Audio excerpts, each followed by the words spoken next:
इस आवाज को जिंदा रखने के लिए आपके बीच में झोली फैलाने के लिए आया हूं। यदि ये मेरी आवाज जिंदा रह गई तो मैं आपको भरोसा दे रहा हूं, जयपुर से जीत कर गया तो जयपुर की आवाज हिंदुस्तान में गूंजेगी। लोग आपको दुआ देंगे, आपको आशीर्वाद देंगे, कहेंगे कि एक नौजवान को उसको जिताकर भेजा है, प्रताप सिंह खाचरियावास को, जो राजस्थान से आया है लेकिन स्वाभिमान की, बलिदान की बात बोलता है, सच्ची बात बोलता है।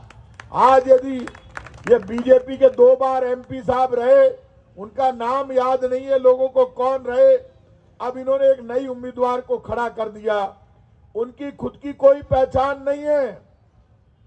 मैं आपसे हाथ जोड़कर विनती करूंगा, मेरी हत्या करनी हो तो आप लोग कर देना, लेकिन इन बीजेपी वाले कायरों से हत्या मत करवाना, इतनी सी मेरी रिक्वेस्ट। प्रताप सिंह खाचरियावास शेर की तरह कांग्रेस से लड़ा, बीजेपी से लड़ा, बड़ी बड़ी सरकारों के मैंने घुटने टिकाकर कभी गरीब को बचाया, कभी रिक्शे वाले को बचाया, कभी जवान को बचाया, कभी यूनिवर्सिटी में लड़ा, कभी कॉलेज में लड़ा, कभी बस्ती बचाई, कभी पृथ्वीराज नगर बचाया, कभी व्यापारी को बचाया, लड़ाई लड़ा। मंत्री था तो भी मेरी खुद की सरकार से लड़ा। ईडब्ल्यूएस में मकान और जमीन की छूट हमने दिलाई। आज एसटी एससी संकट में है, इकोनॉमिक वीकर सेक्शन वाले संकट में है।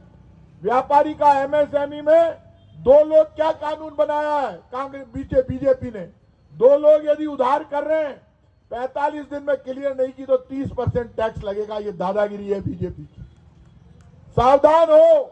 मैंने कई लोगों से पूछा, पत्रकारों से, भाई तुम जाते हो, विरोध हो रहा है देश की बीजेपी की सरकार का, लोगों से पूछते हैं तो सब समर्थन करते हैं बीजेपी का। तो मुझे कहा पत्रकारों ने कि भाई साहब, हम जब बिना माइक के पूछते हैं कि भाई साहब अभी तो आप बुराई कर रहे थे माइक पे, कैसे कहते हो मोदी सरकार वापस आएगी? बोले भाई साहब ईडी को डर लगे थे महाराज, पकड़ ले जाए जनाब। बोले केजरीवाल नहीं बंद कर दी, वो माँ की कोई औकात है गई? अरे मुख्यमंत्री बंद हो रहा है, मंत्री बंद हो रहा है, और इतने हालात खराब है, पान की दुकान वाले से जाकर कह दो भाई साहब क्या होगा, बोला हारे लो। थोड़ी देर बाद वो कहते हैं कि हम ईडी से आए। अरे भाई साहब पट्टा डाल के बीजेपी, भाई साहब तो